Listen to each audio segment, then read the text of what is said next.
How do everyone, and welcome back to Royville Reads. My name is Stefan. So last week I didn't read one book. I read 1, 2, 3, 4, 5, 6. I read 6 books. And before you get super excited, they were comic books. I read a full story arc of Detective Comics, Batman in Detective Comics. And so I thought I'd talk about it. I really enjoyed it. So the first book is Batman Detective Comics. The first issue is 1101. Yes, 1101 of the Detective comic books. So the story is The Courage That Kills begins here. So just to show you, here's Batman. Batman's on a boat, and Batman is being in a quarantine area. There's Batman, and if you can tell who the woman is, if not, there's that guy, so probably that's Lois Lane. There's this in some kind of a guy in some kind of lion mask. And then the penultimate, I think, issue with Batman in some kind of mech armor, some kind of armored contraption. And then the last issue, the finale. So there was only a couple things I didn't like about this, and I'll get to that. But let's start with what I did like, or let's start with the overall premise of the story. The thing with this, spoilers. I like Batman. I like Batman stories. So I've pretty much been getting Detective Comics since I've been getting comic books. And the quality comes and goes. But I really did like this story. It starts with a ship coming into Gotham Harbor. There's a bunch of dead people on there. Batman investigates. He sees that they're infected in some kind of way, and little do you know that so the second book we see that Bruce Wayne is infected, so he gets infected with it. He goes to his superhero friends. He enlists the aid of Mr. Terrific, who enlists the aid of Dr. Midnight, one of my favorites on the JSA. And they put their heads together to try to get this cure of what's going on. But then Bruce Wayne Batman is investigating what the plot of this is, what's going on, who's done this. Obviously, they're infected with some kind of thing. Who's done it? It leads him to... and the reason Batman's still around people is, I don't know how scientifically accurate this is. I'm not a doctor, but basically, he is infected, but he is fine for like 48 hours. So he's not infectious. He can't pass it on for another 48 hours. So he doesn't need to be in quarantine until that time. So he decides that he's going to continue to investigate, and he's just around people and talking to people in his Batman costume. Totally fine, which was kind of weird to me that he's like infected with this deadly disease that kills you, but okay. So he goes and he's trying to figure out what exactly the drug does and who has done it. So this leads him to Metropolis, because he knows one person that will help him figure out what's going on. And that is... Lois Lane. He wants to use Lois Lane's investigative abilities and her connections to get him on the inside of some of these companies. And Star Labs is involved in this, trying to figure out what's going on. And they figure out that the drug is kind of the opposite of the Scarecrow's fear drug. This gives you no fear. Not The Man Without Fear. That's a different franchise. This gives you no fear, but it's so potent that it ends up killing you, or you do something because you have no fear, like you jump off a building because you can fly, no fear, whatever, don't need a parachute, or you drive really, really fast, or you eat that thing you shouldn't have ate because you don't fear it, like, don't eat peanuts because you're allergic. Oh, I have no fear, I'm going to eat peanuts anyway, and then you die because of it, that kind of thing. And also, they want to make sure that it doesn't affect Gotham.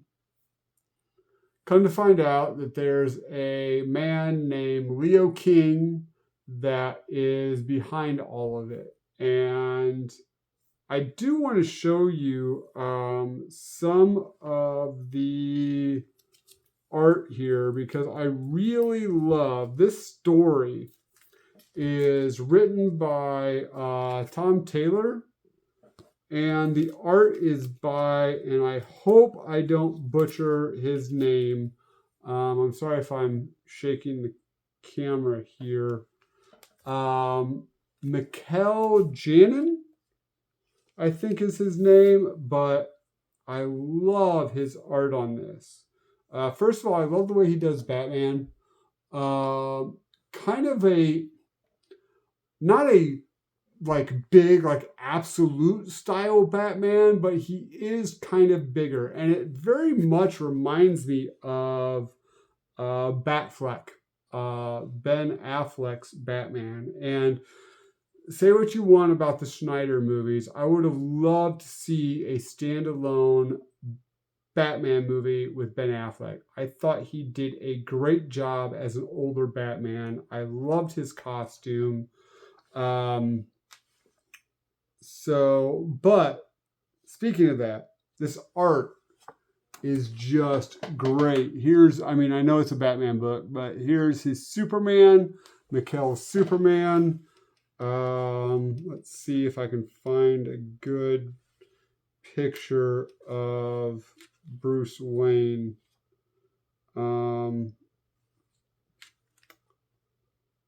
So here's kind of a picture of Bruce Wayne there as Batman. I like the style of the cowl. I like how the cape drapes around him as opposed to just behind him. I really like the art style of Mikkel writing this book. Here's Batman fighting and showing that he is where he's placing his items when he's fighting. He basically does this so he does an EMP pulse against all of the armored individuals. This is really cool. Jumps out. He's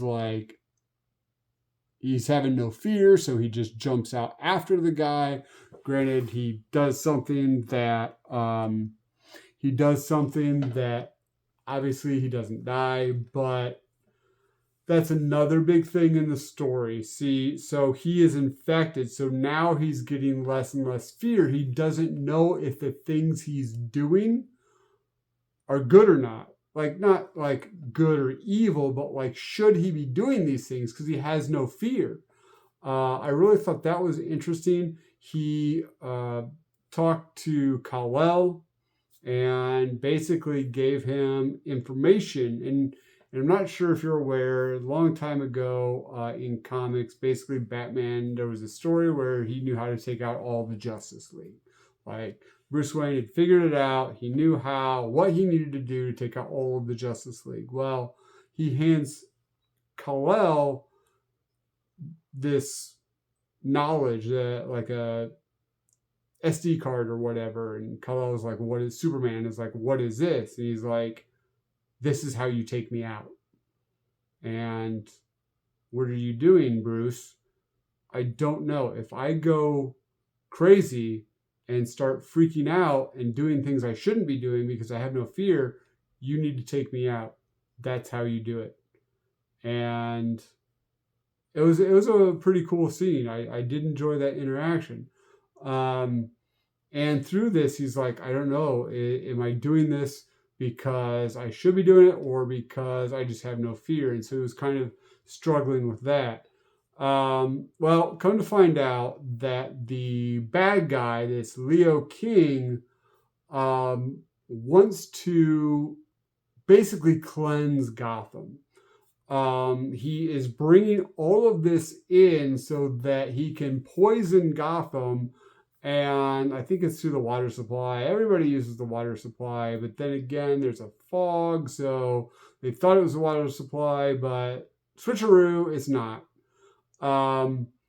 And so then people start to get infected in the town, and then they're starting to lose inhibitions. People are dying. The citizenry is going against the police because none of them are having any fear about what's going on. And that was really cool. But basically, you find out that the bad guy is upset because Batman did something to his father and terrorized the child when he was a boy, terrorized Leo King when he was a boy, because Batman shows up being all Batman, like intimidating, and traumatized this kid like for the rest of his life. And Bruce understands that, he was just new to being Batman. He made a lot of mistakes, and this was one of them. He terrorized this child who had basically lost his father. But on the other hand, it was interesting because the child was smart. So after the Batman incident, he gets into foster care. Bruce Wayne and the Wayne Foundation have a science fair. This kid, this Leo King, is very, very smart, wins the science fair. And so Bruce knows about this and gives him a scholarship. He becomes, it basically puts this kid on the path of succeeding in life. He becomes a millionaire, billionaire, has his own company, that kind of thing. So he loves Bruce Wayne as almost like a mentor, second father figure, and hates the Batman. And so that is also an interplay there. And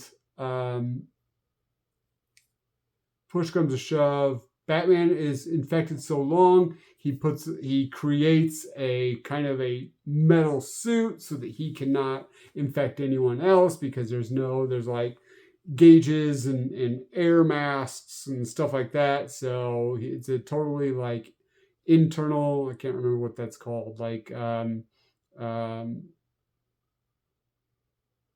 remember what it's called. But basically, it's an internal system. None of his air gets out. And then, so he's going around fighting and figures out who it is. And then there's kind of this end confrontation. Well, while this is going on, Mr. Terrific, sorry, I couldn't remember the name. Mr. Terrific gets a bunch of doctors of the DCU together. They figure out what's going on. And then Bruce Wayne has an idea of how he can counteract the you don't have fear drug. And his idea is to take Scarecrow's feeder drug. Because Scarecrow was kidnapped by Leo King. Batman rescues him with some of the Bat family. He's helping Mr. Terrific, which I thought was really weird. Didn't know that they had him do that now. That's kind of cool. And so he takes the fear toxin, and it kind of counteracts and basically is an antidote for it. And then he Bruce Wayne, Batman, goes up against Leo King, who has also been training, kind of almost like the opposite Batman. They fight, and he is taken down. Batman takes down the bad guy, takes down the Lion, Leo King. So I really like this story. There's actually, in the last issue, there's a really cool, let me see if I can, there's a really cool kind of like opposite picture. So you see a young Bruce Wayne and his tragedy, and you know how he came out of it. And then you see a young Leo King and his tragedy and how he came out of it. And I really like, so Leo King is captured. Obviously, Batman doesn't kill him, and he's in basically maximum security. And you see Leo King here, and you see Bruce Wayne. Very opposites, stark white blonde hair, dark hair, but both of them kind of have the same build. And you see them as adults. And then, and this is Arkham Towers, I guess, years ago, or whatever, Arkham Asylum burned down or whatever, so now there's Arkham Towers. But anyway, so he's in Arkham Towers. And then the very last piece, I really, really like this. It says, Bruce says, yes, I was scared once. And Leo says, so was I. And then Leo says, 2 hurt children of Gotham. And I really like it. Shows them as children looking at each other. Kind of the what would have happened kind of thing. The two opposites looking at each other, and then you know how they turned out. I thought that was really cool to end the story, kind of poetic. It might not be that poetic. I don't know. Maybe I'm just a simple person, but I thought that was really cool reading the comic. Things I didn't like, and then I'll end with things I did like. I didn't like the Batman mech, the suit, the pressurized suit that he had. I thought that was kind of, I mean, I understand, but then it was like metal. How is he moving? I mean, I know it's comic books. I get it. But that just bugged me. Okay, that was what I didn't like. Honestly, this was a really fun, good Batman story. There was some detective work. There was a lot of good cameos from other people. Superman, Lois Lane, Mr. Terrific, the people he gets together, the Bat family. He uses Oracle quite a bit and Oracle also Batgirl uses them quite a bit. There's the big rescue of the Scarecrow, and all of the Bat family, or most of the Bat family, are there helping out. So there's this big cool melee going on. And I really, really liked that Tom Taylor put a lot of DC characters into it without taking away the spotlight from Bruce Wayne. Yes, outwardly Bruce Wayne is a loner. Batman is a loner. But you have to understand that there is a Bat family for a reason. And Batman is considered one of the trinity of the DC universe. You don't think a Batman calls, a hero is not going to answer, even if he's not like on the best of terms with Batman. You think a hero is not going to answer? Yeah, I thought that was really cool that they interplayed a lot of these characters in very pivotal roles, but did not overshadow Bruce Wayne's story in this. I thought the interplay with Leo King, the Lion, was really good. I really liked how they bridged Batman when he was young and making some mistakes to Batman now. I thought that was really good, and I loved the ending. I thought that was very poetic. The two young children looking at each other and realizing that the different paths they took. I thought that was great. So whether you get the issues or get the trade when it comes out, Batman and Detective Comics, it's one 1101 to 1106, I think. Yes. Detective Comics, The Courage That Kills. Great story, really fun. Thanks, everybody. And remember what your mom always said. If you gotta be a dick, be a Grayson. Thanks, everybody, and keep reading.